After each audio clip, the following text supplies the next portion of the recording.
Saya Zuhaira Mustafa Husin dan juga Hani Hatim. Ani sebenarnya sakit tekak hari ini, tak apa-apa sihat. Tapi dia tetap ceria dan cergas, itu yang saya suka.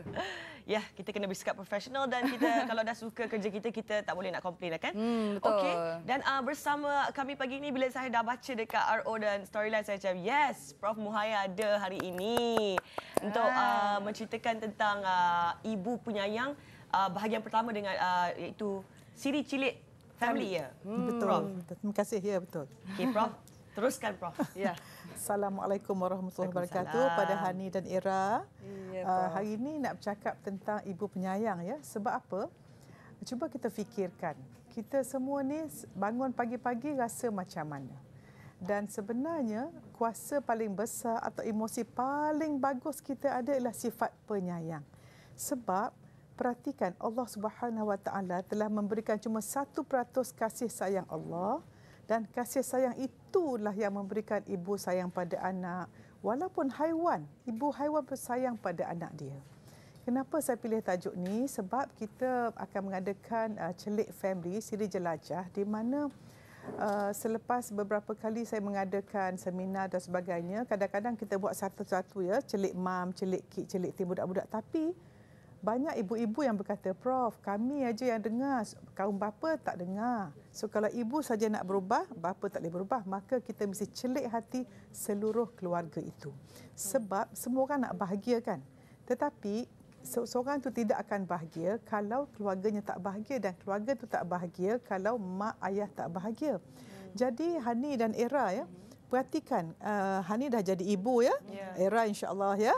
Jadi Hani, saya perhatikan walaupun Hani seorang ibu tetapi masih boleh bekerja. Saya tertarik apa Hani kata tadi, walaupun sakit tekak kita masih profesional ya. Maknanya orang yang berjaya sebenarnya orang yang penuh dengan passion dalam kehidupan dia. Jadi nak cakap tentang ibu penyayang ni, cuba kita tengok balik. Renung balik masa kita baru dilahirkan. Berapa orang daripada kita sayangnya anak umur 1 hari ambil gambar, 3 hari ambil gambar, setiap kali ambil gambar. Tetapi bila anak kita dah sekolah, kita mula garang pada anak yang kita belai dan sayang dan dakap itu. Kenapa ini berlaku? Ini yang kita nak betul-betul kenal diri kita. Berapa orang daripada kita tahu bahawa kemungkinan untuk kita dilahirkan 1 dalam 300 juta. Sebab benih daripada ayah, berapa ratus juta tu, Allah pilih 1 saja untuk masuk pada telur yang 1 itu yang menjadikan seorang manusia. Dan lepas kita dilahirkan, kita mesti tahu sebelum kita dilahirkan tu kita di alam roh di mana kita telah berjanji Allah Subhanahu Wa Taala untuk taat kepada Allah. Dan masa kita dalam alam rahim tu, saya nak sebut daripada awal ya, masa kita dalam alam rahim tu ada tak orang yang degil? Maknanya masa kita duduk dalam 9 bulan tu kita taat saja pada Allah. Hidung macam mana, mata macam mana dan kita tidak pernah soal pada Allah. Bila saya punya jantung ni nak bergerak, bila pula saya punya tangan nak jadi jari, kita tak soal. Menunjukkan semasa kita dalam rahim, kita taat pada Allah dan bila kita dilahir pun kita baik lagi. Daripada 0 hingga 7 tahun tu baik aja sebab kita belum ada akal. Dan kita perhatikan, kita cuba tengok gambar anak-anak kita masa mereka lahir, tengok gambar masa dia tadika dan gambar mereka darjah 1 sampai tingkatan 5 sampai dah kahwin. Tentu berlainan. Sebab orang dah mula merasa tekanan hidup. Sebab itu saya kata kita nak tekan sifat ibu penyayang ni, ibu yang menyayangi anak tanpa syarat. Baru-baru ini saya jumpa seorang ibu. Saya buat operasi mata dia dan saya perhatikan beliau mempunyai gejala-gejala ataupun tanda-tanda orang yang panik. Selalunya pengalaman saya, orang yang tertekan, panik selalunya orang yang tidak tenang, banyak risau. Soalan pertama saya, sayang pada anak tak? Sayang, Prof. Peluk anak tak? Peluk, Prof. Puji anak tak? Pujilah kalau dia baik. Ini saya nak membuat teguran pada diri saya dan kita semua. Kebanyakan kita ibu sayang anak dengan syarat. Saya hanya puji anak saya kalau dia buat baik. Kalau dia buat jahat, kita marah. Saya nak kalau boleh Hani, Ira, sebelum kita bertindak pada anak-anak, tentukan kita buat sesuatu tu tanpa syarat. Sebab kalaulah kita ada 5 sifat ini, insya-Allah kita akan menjadi ibu sangat penyayang. Apa dia? Yang pertama, kasih sayang tanpa syarat. Jangan kita sayang anak kalau dia dapat A, kalau dia baik. Sebab kalau anak tu tak baik, salah siapa ya? Kalau anak tu nakal, salah siapa ya? Salah kita. Sebab kita yang melahirkan anak-anak di dunia ini. Allah izinkan kita dapat zuriat. Berapa orang yang belum ada jodoh, sibuknya doa, ya Allah dapatlah jodoh pertemuan. Dah dapat jodoh, doalah dapat zuriat. Bila dapat zuriat, masa kecil sukalah. Masa mengandung tu ambil gambar, masa lahir ambil gambar. Tapi bila 2-3 tahun dah nakal, dah nak marah dengan anak pula. Dan banyak ibu-ibu cakap dengan saya, mereka Prof, saya stres, anak saya nakal. Saya fikir macam ni, kalau anak kita nakal dan kalau anak kita degil, apa pesanan saya pada diri saya dan kita semua ialah, kalau anak kita degil, mungkin kita degil dengan Allah Subhanahu Wa Taala. Sebab siapa yang buka hati anak kita degil atau taat pada kita. Ya, jadi 5 syarat yang sebut tadi, kasih sayang tanpa syarat. Yang kedua, adakan sifat suka memaafkan. Sebab ibu-ibu sekalian, siapa yang mengandung dengan penuh dendam di hatinya, tidak memaafkan orang, ada benci, ada menyampah, ada dendam, suka mengumpat semua tu, semua hormon yang dihasilkan oleh tubuh kita masa mengandung masuk pada bayi akan membentuk peribadi anak kita. Maka menjadi orang memaafkan walaupun buat salah pada kita. Kalau anak kita buat silap, maafkan anak kita. Dan yang ketiga, mesti kita semua murah hati. Murah hati bukan duit saja. Murah hati dengan senyuman, kasih sayang, nasihat, perhatian. Semua ni sangat penting.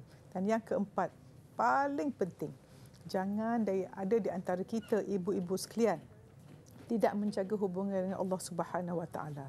Kalau kita sebagai orang Islam tidak menjaga rukun Islam kita, kita walaupun dah mengucap tetapi ada lain Tuhan di hati kita selain daripada Allah, dan juga solat kita tak jaga, puasa pun tidak, zakat pun tidak, haji pun tidak, kalau mampu, maka tentunya kita tidak dalam zon Allah yang tidak dapat redha Allah. Maka anak-anak, suasana aura kita, aura spiritual sangat negatif, maka aura emosi negatif, aura fizikal lagilah negatif, muka berkerut semua.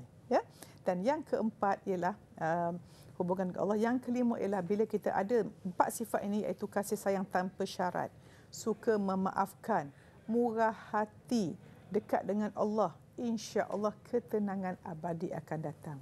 Masa itu kita tengok anak pun sayang saja, dan kita akan melihat anak ini sebagai ladang pahala kita, sebagai bakal pencen kubur kita yang akan mendoakan kita pada Allah bila kita dah meninggalkan dunia ini nanti.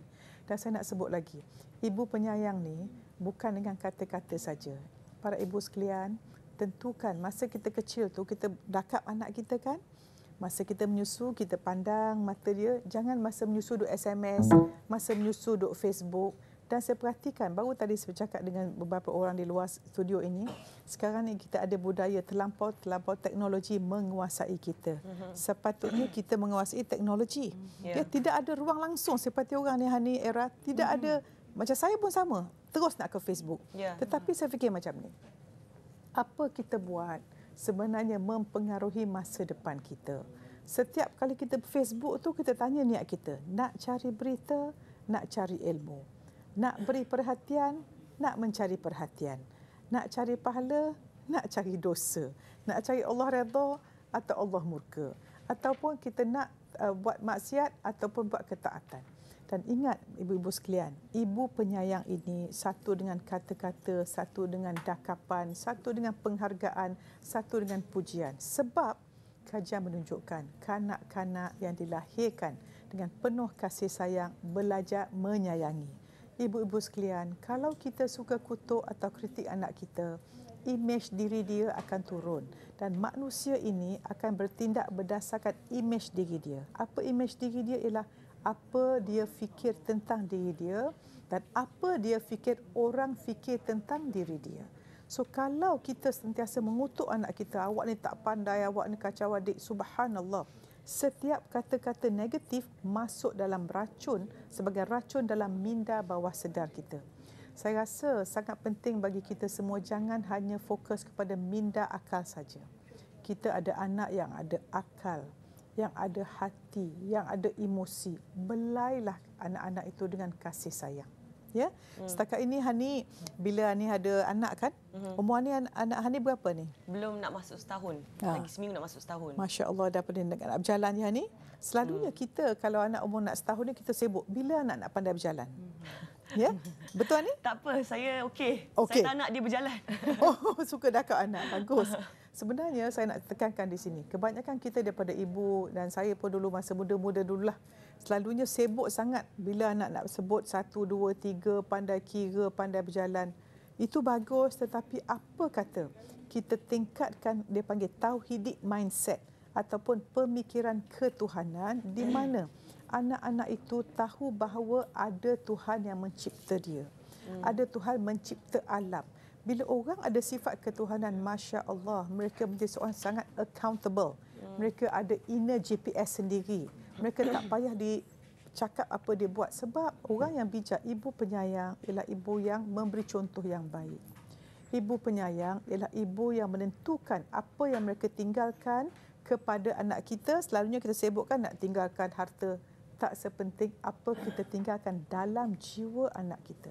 Sebab ingat dia para penonton sekalian dan diri saya yang bercakap ini.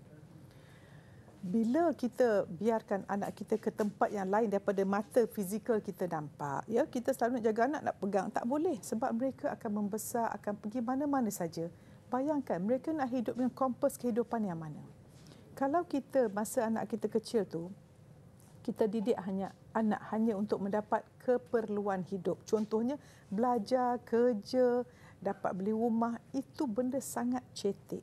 Kita mengajar anak kita supaya belajar untuk mencari tujuan hidup, iaitu menjadi hamba Allah yang taat, menjadi khalifah yang memberi kebaikan di dunia ini yang sementara ini, dan menentukan apa anak kita buat mengikut hukum Allah. So kalau kita nak suruh anak kita buat 3 perkara ni, apa ibu-ibu mesti buat? Ibu-ibu mesti celik hati. Ayah mesti celik hati. Nenek mesti celik hati. Pembantu rumah pun celik hati. Dan nak sebut supaya pembantu rumah ni, Hani, banyak orang kata, Prof, saya selalu dapat pembantu rumah yang tak baik. Apa jawapan saya, Hani? Cara dia layanan? Bukan, boleh juga ni, tapi manusia akan dapat orang yang sama dengan dia. So kalau kita orang yang baik dan beriman, insya-Allah Allah akan izinkan orang yang baik saja lalu depan kita. Kalau kita dapat orang tak baik, kalau kita kata suami saya tak baik, Prof, saya akan kata minta maaf, agak-agak kalau awak ni orang baik, Allah izinkan suami tak baik. Terus masing-masing tidak boleh menyalahkan.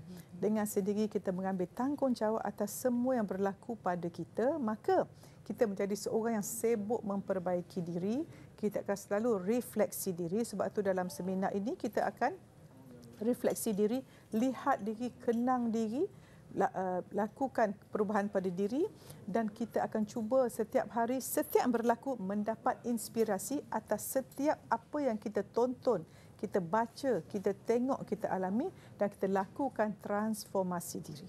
Ya, itu saja saya harap. Sama-sama, kalau nak tahu lagi, kita pergi ke fanpage saya untuk bersama-sama sehari bersama saya dalam Celik Family pada 29 Disember di PWTC. Itu dia. Terima kasih, Prof. Saya pasti slogan saya, Ibu Penyayang, itu sebenarnya telah pun menjadi satu azam seawal mendapat berita untuk menimang cahaya mata. Tetapi anda perlu teruskan ke azaman itu sehinggalah sampai bila-bila. Mesti berikan kasih sayang tanpa syarat. Baik, itu dia daripada Prof Muhaya sendiri. Saya pun terfikir pula bila nak keluar pergi kerja pagi tadi, the first thing on my mind lah, alamak rindunya anak. Baru keluar 5 minit ni. Baru keluar 5 minit. Saya tak tahu kenapa tiba perasaan tu ada. Subhanallah, itu 1% kasih sayang Allah, ya, Hani. Syukur Hani orang penyayang. Memang anak Hani akan bertuah dapat ibu penyayang. InsyaAllah. Okey, saya dah macam air mata dah melindang dah ni. Okey, kita akan berehat sedikit.